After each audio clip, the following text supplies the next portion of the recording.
I don't think that anyone can give him any more excuses. It's now or never, really, to be honest. That he's got to have a good pre-season with a team, work out what his team is, what his best team is, what players fit into the system, unless he's going to change the system. But you can't see him changing the formation that he's been playing. The media putting pressure on Manchester United players and managers. It's par for the course. We're used to it by now. Ideally, you wouldn't hear it from, I don't know, former Manchester United captain, but here we are. I want to speak about Ashley Young's little interview on Sky Sports and just say a few things about it, all right? Because we finished 15th last season, this is to be expected, and there's going to be more of it.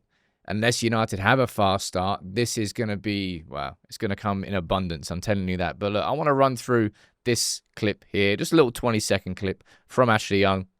You can hear it first, and then I want to have a chat about it. I don't think that anyone can give him any more excuses. It's now or never, really, to be honest. That he's got to have a good pre-season with a team, work out what his team is, what his best team is, what players fit into the system, unless he's going to change the system. But you can't see him changing the formation that he's been playing. So it's going to be intriguing to see what happens. Right. So it's Ashley Young saying that he's got no more excuses. So where do we start with this? Well, as I said, the fact that we finished 15th last season means there's going to be some justification for results needing to be quicker. I think because we lost the Europa League, because of where we finished, the expectation, the patience that fans will give Ruben Amorim will be less. But let's speak about you can't give him any more excuses. Well, first of all, don't bring him in pre-season, which is what Ashley Young mentioned there. He didn't want to come in pre-season. Second of all, I think you might want to talk about the transfer window so far. All right? One signing, currently.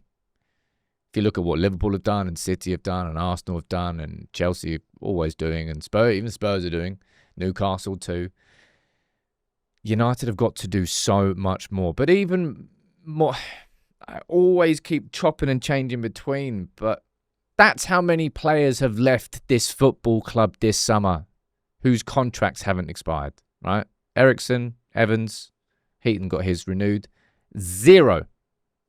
You want to talk about no excuses? How about getting rid of the players who clearly have no ambition or intention to do anything that this man asks? To have any sort of level of commitment that is required to drag a club from where we are to where we want to be. Now, in terms of the tactics and the formation, it's something that really, really just pisses me off. Like the amount of discourse that exists around it. Like this idea that Ruben Amorim's completely one-dimensional, can't possibly change his system. If you looked at how we played in Villa in the last game of the system, it was actually a different build-up structure completely, which was a little bit unique.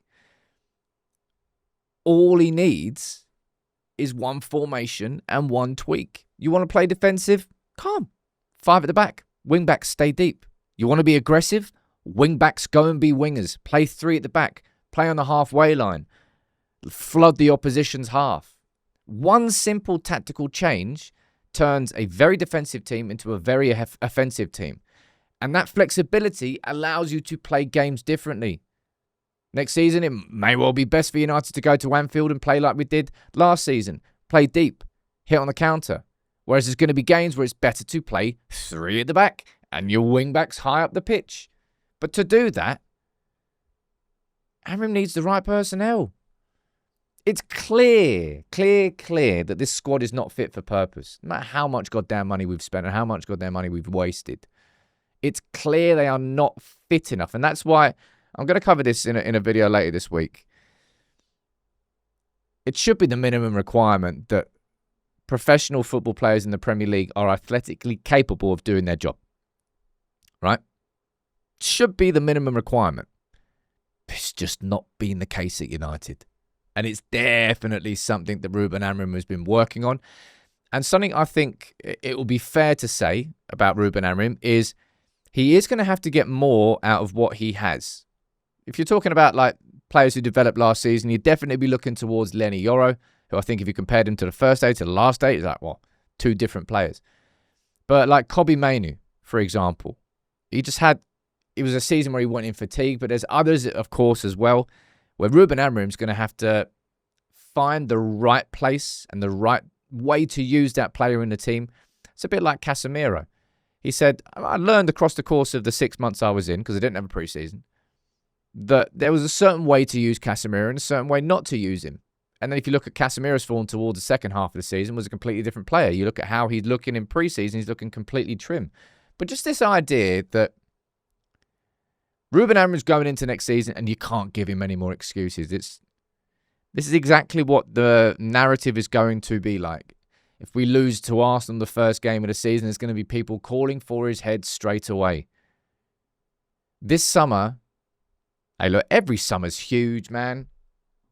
And when you have all the summers, that seasons that follow, then I thought we had a decent summer last season by comparison of our Manchester United summers. Then we finished bloody 15th and we sacked our manager 3 months into the season, brought another manager in who wanted to play a completely different system. It's almost like you switching to a 3 at the back style halfway through a season isn't going to be a sustainable way to have growth. I thought our squad would suit it more than it did, and it didn't. And right now we've got one new signing in, and I will reiterate this again.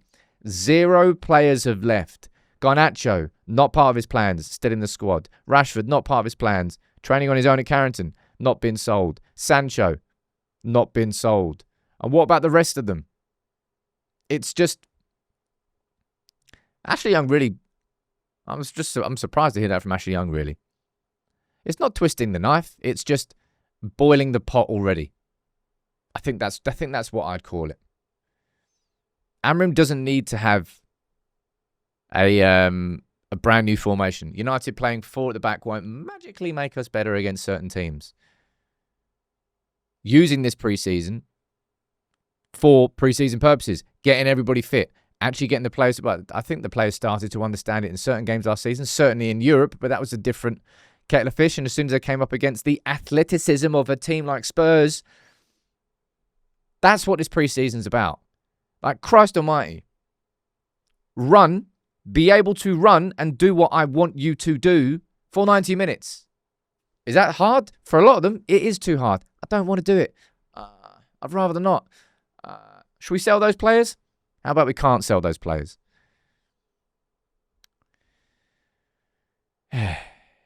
Because we finished 15th last year, this is going to be a narrative that starts a lot quicker, so prepare yourselves for it. I'm not saying that Ruben Amorim should walk away from anything and everything scot-free, but just the idea that we're going into this season and he has no excuses, I think you're just trying to bait some engagement there. Congratulations, Ashley, because it actually worked. You can let me know what you think in the comments, whether I'm being too soft. I don't know. Some of you might think that. Some of you might not.